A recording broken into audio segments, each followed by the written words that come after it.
చిన్నప్పుడు చాలా అమ్మ లేని లోటు ఫీల్ అయ్యావా నువ్వు? చాలా సార్లు ఫీల్ అయ్యాను. ఎలా అంటే ఎప్పుడు? ఎలా అంటే లైక్ నేను పెద్దమ్మ దగ్గర ఉన్నప్పుడు ఎప్పుడు మా అమ్మ లేని లోటు నాకు తెలియదు. పెద్దమ్మ is equal to my mother. Till now ఆమెనే నన్ను చూసుకుంటారు. అమ్మ అంటే బాగా చూసుకుంటారు. కానీ చిన్నప్పుడు ఏంటంటే నన్ను ఎంతసేపు అంటే పెద్దమ్మకి పిల్లలు ఉంటారు. వాళ్ళ ఫ్యామిలీ రెస్పాన్సిబిలిటీస్ ఉంటాయి కదా, మా డాడీకి దగ్గర చేద్దామని ఉంటారు వాళ్ళు. ఎప్పుడైతే నేను మా డాడీ దగ్గరికి పోయినానో అప్పుడు మా పిన్ని వల్ల నేను చాలా సఫర్ అయ్యాను. మా డాడీ ఎప్పుడు he never treat me like వాళ్ళ సొంత పిల్లల్ని గవర్నమెంట్ స్కూల్ ప్రైవేట్ స్కూల్లో జాయిన్ చేయడం, నన్ను గవర్నమెంట్ స్కూల్లో జాయిన్ చేయడం, ద వే అంటే ఒక చాక్లెట్ తినాలన్నా ఒక బిస్కెట్ తినాలన్నా బీరువాలో దాచేసుకొని పెట్టుకుంటే వాళ్ళ పిల్లలకి ఇచ్చుకుంటే నాకెవరు పెట్టేవాళ్ళు లేకసి అవన్నీ చాలా చిన్న చిన్న అంటే చెప్పుకోవడానికి చాలా సిల్లీగా ఉంటాయి. బట్ వెన్ వీఆర్ కిడ్స్ అంటే మన చిన్న పిల్లలు ఉన్నప్పుడు అది నేను చాలా ఫీల్ అవుతాను.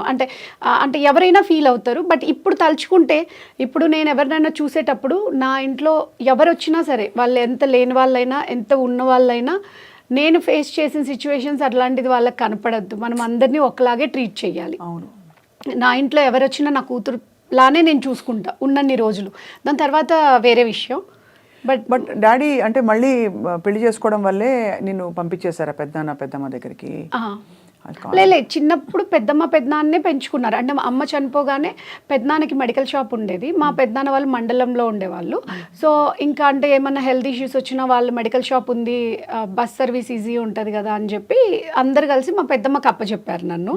తర్వాత నాన్న 1 year 1.5 year తర్వాత అనుకుంటా పెళ్లి చేసేసుకున్నారు. అప్పటికే నాన్న హైదరాబాద్లో సెటిల్డ్, మా అమ్మని చేసుకోకముందే. అప్పుడప్పుడు వస్తూ చూసుకునేవాళ్ళు. 1 year వరకు చాలా బాగుండేవాళ్ళు, నేను 1-2 years వరకు. దాని తర్వాత నాన్న టోటల్గా చేంజ్ అయిపోయారు. పిన్నితో ఎప్పుడు అసోసియేషన్ లేదు నీకు? పెద్ద ఉంది, అంటే పిన్నితో అన్ని నాకు బ్యాడ్ మెమొరీస్ తప్ప గుడ్ మెమొరీస్ లేదు. I face so many hurdles with her and you know ఆమె ఎప్పుడు నన్ను అంటే నేను అనుకుంటాను అసలు మా అమ్మ అనేది ఉండుంటే అసలు ఆవిడకి ఆ ప్లేసే లేదు. ఈరోజు మా పిన్ని చాలా హ్యాపీగా మా డాడీతో ఉంటుంది, వాళ్ళకి 2 పిల్లలు, దాట్స్ సెటిల్డ్, నైస్ ఫ్యామిలీ. అంటే ఎవరిచ్చారు ఆవిడకి ఆ లైఫ్? అమ్మే కదా. మా అమ్మ ఉండుంటే అసలు. కానీ నాన్న ఎప్పుడు అడ్డుపడలేదా తల్లి నిన్ను అంటే సరిగా చూసుకోకపోవడం పిన్ని? అసలు మా నాన్నకే రాను అంటే అందుకనే నేను అన్నాను, నాన్న ఉన్నా ఒకటే లేకపోయినా ఒకటే నా లైఫ్లో. అమ్మ ఉంటే బిడ్డల్ని ఎలా అయినా పెంచుకుంటుంది. అంటే నేను చాలా మంది ఇప్పుడు ఎవరైనా ఆల్ ఆఫ్ సడన్ ఎవరైనా డెత్స్ చూసినప్పుడు హస్బెండ్ చనిపోయినప్పుడు నేను పెద్ద ఫీల్ అవ్వను. అమ్మ కూలి పని అయినా చేసుకొని బతుకుతుంది, బిడ్డని పోషించుకుంటుంది, తనకున్నంతలో బిడ్డని ప్రేమగా పెంచుకుంటుంది. ఏ అమ్మైనా కోటీశ్వరరాలైనా నిరుపేదైనా పెంచుకుంటుంది. కానీ father is not like that. అమ్మ ఎలా ఉంటుందంటే చాలామంది అంటారు వీళ్ళ హస్బెండ్ చనిపోయిండు, అది ఎవరితో అఫైర్స్ పెట్టుకుంది, అది ఎలాంటి తప్పు చేసినా సరే బిడ్డ గురించే ఫస్ట్ ఆలోచిస్తుంది 99%. అవును, కరెక్ట్. ఏం చేసినా ఫస్ట్ ఇన్సైడ్ హార్ట్ తన బిడ్డ మీదనే ఉంటుంది. కానీ ఫాదర్కి అలా ఉండదు. ఫాదర్ కొంతమంది ఫాదర్స్కి ఉంటుంది, కొంతమంది ఫాదర్స్కి ఉండదు. సో మా ఫాదర్ యాక్చువల్లీ నేను నా పాప పుట్టినప్పుడు మా అమ్మ మళ్ళీ పుట్టింది నాన్న అని కాల్ చేశాను. తను రాలేదు చూడ్డానికి. ఇంకా అమ్మ పిన్ని ఎన్ని రోజులు అడ్డుకుంటుంది? తనకి రావాలని మనసు ఉంటే రావచ్చు కదా. He change totally. ఇప్పుడు అసలు కనెక్షన్ లేదా నాన్నతో? అంటే మేము ఆ తర్వాత ఒక 2-3 సార్లు లైక్ ఎవరిదో అంటే మాకు దగ్గర రిలేటివ్స్ కదా డాడీ వాళ్ళు, మేము ఆల్మోస్ట్ అంటే వాళ్ళ మదర్ అండ్ మా పెద్దమ్మ ఇంకో పెద్దమ్మ వాళ్ళిద్దరు కజిన్స్ అన్నట్టు, ఓన్ సిస్టర్స్. సో కలుస్తూ ఉంటాము. అంటే ఎప్పుడు కలవడం అంటే ఆయన ఎప్పుడు రారు, మా పిన్ని ఎవరిలో కలవదు మా రిలేటివ్స్లో. కానీ మధ్యలో ఎప్పుడైనా మా డాడీ వచ్చినప్పుడు అంటే ఎవరైనా చనిపోయినప్పుడు నేను వెళ్ళినప్పుడు ఆయన అప్పుడే వెళ్ళడము, లేకపోతే నేను వెళ్ళడము. అంటే వి కాంట్ సీ, అంటే ఎదురు పడలేదు కానీ మీ నాన్న వచ్చాడు అని నాకు ఎవరైనా చెప్తే తెలుస్తుంది. సో అయితే చాలా కష్టం, ఎందుకంటే అమ్మ లేదు, అమ్మ వెళ్ళిపోయింది, నాన్న ఉన్నా కూడా పట్టించుకోలేదు. దాదాపు ఎంత పెదనాన్న పెద్దమ్మ బాగా చూసుకున్నా కూడా. కాకపోతే now I can feel that మా పెద్దనాన్న అంటే ఇప్పుడు మా పెద్దనాన్నకి నాకు ఏం రిలేషన్ లేదు. అంటే పెద్దనాన్న ఈజ్ లైక్ మా పెద్దమ్మ వాళ్ళ హస్బెండ్, అంటే ఇట్స్ లాంగ్ రిలేషన్. కానీ మా పెద్దనాన్న ఆల్వేస్ ఫీల్ హర్ లైక్ వాళ్ళ పిల్లల కంటే నన్ను ఎక్కువ చూసుకుంటారు. మా అక్క ఎంత బాగుండాలని కోరుకుంటాడో నన్ను ఇంకా బాగుండాలని కోరుకుంటాడు. ఎందుకంటే నేను చాలా టెన్షన్స్ పడుతుంటాను, అటు తిరుగుతాను. మా అక్క గవర్నమెంట్ జాబ్, మా అక్క సెక్యూర్గా ఉంటుంది, నేనే సెక్యూర్ లేకపోతే అన్ని ఖర్చు పెట్టేస్తే రేపు పొద్దున్న నేను ఎలా బతుకుతాను. అంటే వాళ్ళకంటే అంటే వాళ్ళు చాలా ఏజ్డ్. మా అమ్మ అందరికంటే చిన్నది, పెద్దమ్మ అందరికంటే పెద్దది. బట్ స్టిల్ మా నాన్న నన్ను మా పెద్దమ్మ కంటే ఎక్కువ ప్రేమగా చూసుకుంటాడు. చాలా గొప్ప విషయం అది. సో అది నేను లైఫ్లో చాలా హ్యాపీగా ఫీల్ అవుతాను. నాకు మా నాన్న ఒక్కరు లేకపోయి ఉండొచ్చు లైఫ్లో, బట్ నాకు చాలా దగ్గర నుంచి నేను ఆ ప్రేమని వెతుక్కుంటున్నాను, తీసుకుంటున్నాను. ఇప్పుడు నువ్వు ఒక్కదానివే ఉన్నావా తల్లి నిహారి అమ్మకి?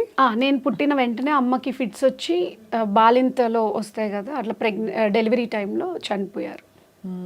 ఎప్పుడైనా బాధ కలిగిందా నేను పుట్టి? అంటే చాలామందికి ఇలాంటి ఒక గిల్ట్ వేధిస్తుంది, తెలుస్తుంది. మనం పుట్టంగానే అమ్మ వెళ్ళిపోయిందంటే మనం ఎక్కడో తెలియకుండా సబ్కాన్షియస్గా బాధపడతాం, అయ్యో మనం పుట్టాం కాబట్టి వెళ్ళిపోయింది కదా అమ్మ అని. నాకు కూడా అనిపిస్తుంటుంది, ఎందుకంటే నేను డెలివరీ టైంలో అయ్యింది కదా, అసలు నేను పుట్టకపోయి ఉంటే మా అమ్మ బ్రతికేదేమో అనిపిస్తూ ఉంటుంది. But I can feel that, అంటే తన డెస్టినీ అంతవరకే ఉంది, తను నన్ను బయటకు పంపించింది, తను వెళ్ళిపోయింది. We need to accept the truth. But still ఎంత పాజిటివ్గా ఉన్నా సరే ఎప్పుడో ఒకసారి నైట్ 2 3 నిద్రలేని ఎప్పుడైనా ఏదైనా టైర్డ్ అయ్యి లేట్గా ఏదైనా ఎక్కడికైనా వెళ్ళి వచ్చినప్పుడు ఆ టైంలో చాలా గుర్తొస్తుంది, I need to hug and talk with her. అంటే నన్నుగా అంటే నేను ఎవరికి చెప్పుకోలేను కదా, ఎవరి దగ్గర ఉండలేను కదా అన్న ఫీలింగ్ వస్తుంది. But everything is a destiny, మనం ఏం చేయలేము. ఎలా సమాధానపరుచుకున్నావు నీకు నువ్వు? అంటే ఇలా ఎందుకైంది, నాకే ఎందుకైంది అని అందరికీ ఎవరికి వాళ్ళకి అనిపిస్తుంది, ఎవరి జీవితం వాళ్ళకి ఇంపార్టెంట్ కాబట్టి. ఇంతకంటే తీవ్రమైన కష్టాలు చూసిన వాళ్ళు ఉంటారు, ఎందుకంటే అసలు కష్టం లేకుండా ఉన్నవాళ్ళు చిన్న కష్టాలతో బయటపడిపోయిన వాళ్ళు ఉంటారు. ఎవరికి వాళ్ళు వాళ్ళ జీవితంలో నాకు ఇలా ఎందుకు అయింది అని అనుకుంటారు. నీకు ఎప్పుడైనా అనిపించిందా? అక్క ఎవ్రీడే ఒక్కసారైనా అనిపిస్తుంది అక్క, ఎందుకు నాకు ఇన్ని ప్రాబ్లమ్స్ వస్తాయి. మరి ఇప్పుడు నేను ఏమనుకుంటున్నాను తెలుసా, నేను దేవుడికి చాలా ఇష్టం, దేవుడిని నేను మర్చిపోకుండా, అంటే ఒక్కరోజు హ్యాపీగా ఉన్నా దేవుడిని ఏమైనా మర్చిపోతానేమో అని ఏదో ఒక ప్రాబ్లం ఇస్తూ ఉంటాడేమో గుర్తుపెట్టుకోవడానికి. సో దేవుడికి నేను దగ్గరగా బ్రతుకుతున్నానులే ఈ ప్రాబ్లమ్స్ వల్ల అయినా అనుకుంటూ ఉంటాను. But at the same way ఏదైనా ప్రాబ్లం వచ్చినప్పుడు మనం హ్యూమన్సే కదక్క, మనం ఎంత హ్యాపీగా ఉంటాము, మేము సెటిల్ అయిపోయాము అన్నది ఎవరికీ ఉండదు లైఫ్లో. నేను అది నేర్చుకున్నాను, తెలుసుకున్నాను నా జీవితంలో. ఎంత పెద్ద కోటీశ్వరుడికైనా, ఎంత పెద్ద లేని వాళ్ళకైనా happiness it's end, we're safe అన్నది ఎవరికీ ఉండదు. మనం పోయే వరకు ఏదో ఒకటి ఉంటుంది లైఫ్లో, ఏదో ఒక ప్రాబ్లం మనది కాకపోయినా పక్కన వాళ్ళదైనా మనం పెట్టుకొని బాధపడుతూ ఉంటాం, అది human nature. So sometimes I feel so bad when I'm sick. ఏదైనా బాగాలేనప్పుడు, ఈ మధ్య నాకు కొన్ని సర్జరీస్ అయ్యాయి, హెల్త్ బాగాలేనప్పుడు నేను ఏదో చేద్దామని చూసుకుంటున్నా, నేను ఎంత పైకి ఎక్కాలంటే అంత కిందకి పడిపోతూ ఉన్నప్పుడు బాధేస్తుంది. ఎందుకు కనీసం ఇట్లా అయినా నేను బ్రతకనియచ్చు కదా అనిపిస్తూ ఉంటుంది. But still okay, let it be, whatever happens. నేను చెప్తాను, కొంతమంది డబ్బులు సంపాదించడానికే పుడతారు, మనం దానికోసం పుట్టలేదేమో, వేరే పర్పస్ కోసం ఏమన్నా పుట్టామేమో. అలా నన్ను నేను సమాధానం చెప్పుకొని మళ్ళీ ముందుకు వెళ్ళిపోతూ ఉంటాను. కన్నన్ గారు ఎలా పరిచయం అయ్యారు? కన్నన్ యాక్చువల్లీ నాకు తేజ గారి దగ్గర పరిచయం అక్క. అంటే నేను ఇండస్ట్రీకి, అంటే నేను చెప్పాను కదా, అంటే నాది ఫుల్ ఇంటర్వ్యూ అయిపోతే మళ్ళీ TNR ఇంటర్వ్యూ తర్వాత నేను ఐ డ్రీమ్లో ఇచ్చిన interview, that is the best interview. I don't know when I was like ఒక 10 years బ్యాక్ అనుకుంటా అది. ఆ ఇంటర్వ్యూ నేను ఎవరైనా అడిగితే కూడా అంత నేను ఎవరితోని మాట్లాడనని చెప్తాను, ఎందుకంటే అది అలా ఉండిపోని, ఆయన జ్ఞాపకంగా నాకు ఉండిపోవాలని. సో TNR ఇంటర్వ్యూలో నా పాస్ట్ అంతా ఉంటుంది కదా.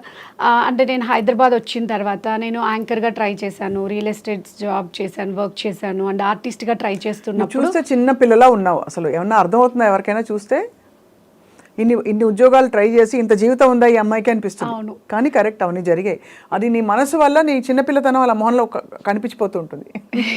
అందరూ అంటారు, నువ్వు నిజంగా ఇన్ని చేసావా, ఇలా చేసావా. But I'm saying you look so young. అంటే లేలే